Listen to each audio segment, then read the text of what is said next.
This all started for me when the other night I was watching Lay's Real Talk on YouTube, and it was hard to listen to. And because I'm into audio, I sort of knew what it probably was. Her voice was distorted, it was clipping a bit. So I'm going to show you some of the video, and then we're going to take the audio out and look to see if it's clipping. And then I'll explain why it's clipping, how you can prevent it from clipping, and stuff like that. Hey everyone, welcome to Lay's Real Talk. I'm Lay. Falling silicon prices, the main material used for So to me, that was making me very uncomfortable. It's difficult to focus on the video, listen to what she was saying. And because I'm into audio again, I sort of understand what it probably was. It was distortion, her voice was clipping. But maybe it's just my system or my ears or whatever. So let's see if we can look at her waveforms and determine if, there's sort of scientific evidence for what's happening. So I'm going to use Audacity, and I'm going to open the clip of just the sound only of what she was, and here we can see her waveform, and you see how it's clipping. Let me show you a waveform that's more natural. We'll show you the waveform of the video I just recorded of me talking, this introduction, and you see how that's more natural, like it's rounded at the tops.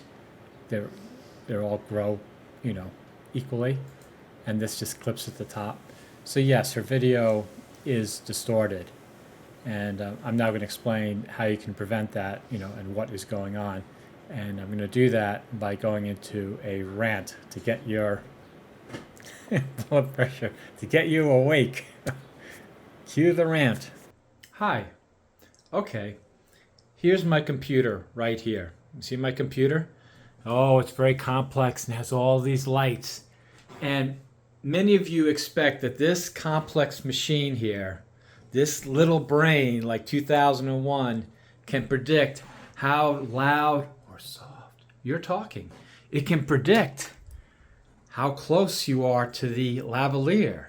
Are you close or are you far? This machine can predict that, but it can't, okay? Let me show you another machine, another computer in your house, because I want you to be able to relate to this. Excuse all the mess. And excuse actually that that computer is beeping. Well, it's another thing. Here's another computer in your house. See? You know what's behind there? A computer. But you know what's interesting? The computer doesn't know how hot you want to make the flames. It doesn't know what you want to put in that oven. Why? It has a computer just like the other computer. How can it not know? Why can't I just go to my freezer, pull something out, throw it on the stove, and cook it? Cook it. Can't you see these are carrot coins? So, look up what carrot coins are. Turn on the little knob here and cook them. Why can't it do that? It has a computer in it. Oops. All right. I'm getting a little bit too excited here. But I want to make the point. If you think your computer or your phone or any of these electronic computers can know what you want, or not know what you want, know what you are doing, or even want, know whether I'm going to talk really loud or I'm going to talk really soft, it does not know. The stove does not know how much you want to cook something. So, you can throw something in, and if you don't pay attention, if you just put the knob anywhere and put the temperature anywhere, your food may come out undercooked or may come out burnt. Well, it's the same thing with when you do audio with your computer. If you don't set the dials, it may come out perfectly, or it may come out undercooked, which would be a lot of noise, or it may become overcooked where it's like clipping, just distortion. So you have to set the knob on your computer for your audio the same way you have to change it on your computer, on the knob right here. This knob right here is the same thing as the knob on your stove. You set it for what you're going to be cooking, like how loud you're going to be talking. Okay, we should be recording on all three cameras to make it easier to sync up. All right. So what happened with Lay? What didn't she understand? How did things go wrong? The first thing to understand is that there are two types of amplification. there's analog amplification, and then there's digital amplification, which isn't really true amplification. But let's understand. So Lei has her lavalier hooked up to her chest, right? And it goes through a wire, and it's going to go into something. Now, if it just goes into the computer and it doesn't have any, by itself, and the computer doesn't have a way to change the amplification on her lavalier mic, there's going to be a problem. And I'll show this to you. Let's say she can't see anything that's going on here, and the computer puts up her gain all the way up to here. Now you can probably see as I'm talking, it's going into the red. So the meter on the analog amplification of her microphone is clipping. It's like, it's going out. And that's creating that clipping of her sound. Now in OBS, she might see that. She sees this red here. She says, oh my God, I'm clipping. I'm gonna bring this down. So she brings down the quote amplification in OBS, and it looks fine. But what's going to happen is it's only reducing the signal, the digital signal in a sense, what its reference point is. The analog source is still clipping. It's just clipping at a lower registered expected value in the digital space. It's hard to explain. So when she takes the video here and she puts it into her editor and she edits it for YouTube, it's all clipped, because you cannot remove distortion or clipping from an original source that was clipped. You can't fix it.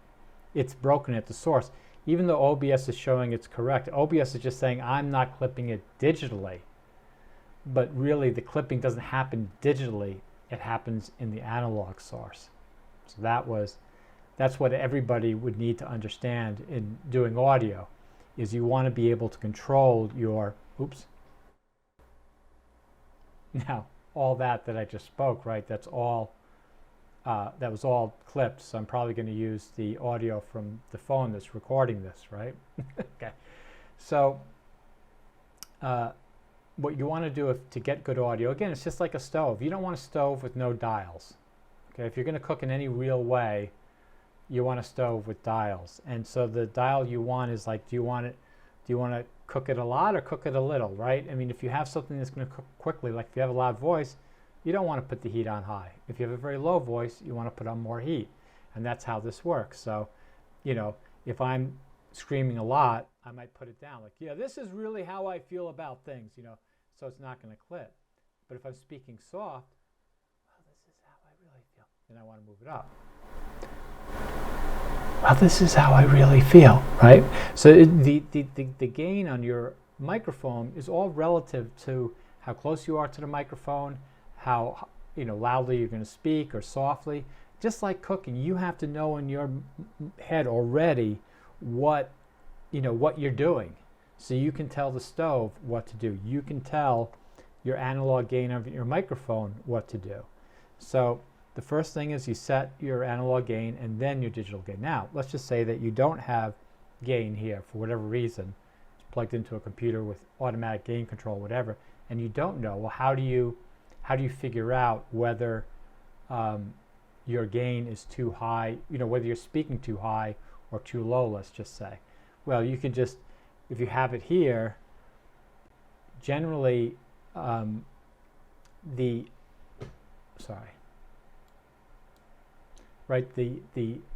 sound here, or I guess you say you don't have a meter here. So you're looking at the sound, but let's say I don't say anything. Now I'm putting up all the way to high. Why is the green bar moving? Because there's a noise in the room, right? So you remove the gain down to where you don't pick up any noise in the room, which you probably don't want anyway.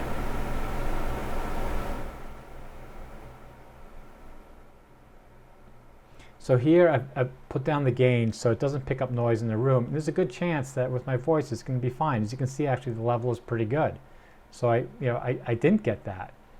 Now let's just say that I'm shouting and I really want to get the shouting part in. Well, it's the same thing. You would shout and then you bring up the gain until you hear some of the shouting. So let's just go that way. So now it's speaking really loud, and I really want to get the levels up to where, okay, so I'm shouting really loud, and the level is now like negative 20 dB. So that's a good level if I'm going to be shouting really loud all the time. That's how I could set this level, right? So put this level back. That's how you would do it. So again, remember, you're just cooking here with audio. It's not complicated, really. Just forget the computer's it's going to do everything for you. It's really not hard. This is the flame. You have a flame, or this is the gas, right? So you have the gas coming in, and this is how much you turn it up, right? The flame of your analog voice. You set that to get a good level, right? You don't want it so low that you're distorting, that your voice is clipping, like blowing out its range. Just like food, like you don't want it to put a flame so high that as soon as you put the egg in, it starts burning immediately, right? But you don't want to put it so low that it doesn't really cook, that you can't really, right? So you want to find that middle ground. The same thing. So you start talking, you want to find that middle ground and set your gain there, set your heat there, and then you'll be good. And then on here, it doesn't really make a difference. This is only for what you're listening to, or when you play back the digital recording. This is saying, okay, this is the digital audio space range, dynamic range, and this is where I'm going to set it. This is where, I'm going to set it within that. So when you put on your speakers, this is what we agreed should be, soft, medium, and high. But really, it doesn't know. So this meter actually isn't really the important one. What's important is the analog gain going into the computer. And then on this, you want to get it so it's within that space.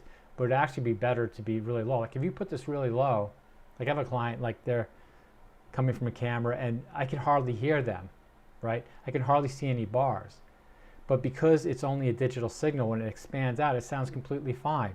It just doesn't sound fine because the level isn't at a point where my computer is saying, oh, this is where I expect my headphones to be at.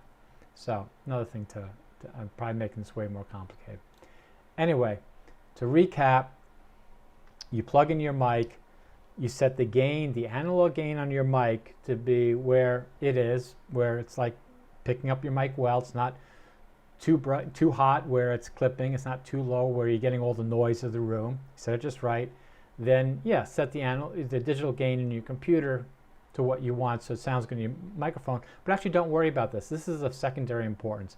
As long as you get this right, this actually can be fixed generally. So don't worry about that. Get this right. Get this so it sounds reasonable, and you're good. Okay. Again, you don't want to clip. That's horrible. People cannot listen to clipping. So you don't want to clip. Better to actually your level is too low, and you boost it digitally, then you have clipping that's at a low digital level because you can't fix that. Noise actually you can fix. So if you have a lot of noise, you can actually fix that. That's easier. Well, you can't fix it totally, but it's easier to fix. Okay. I think I went on too long. 8 minutes. Oh my God. Okay.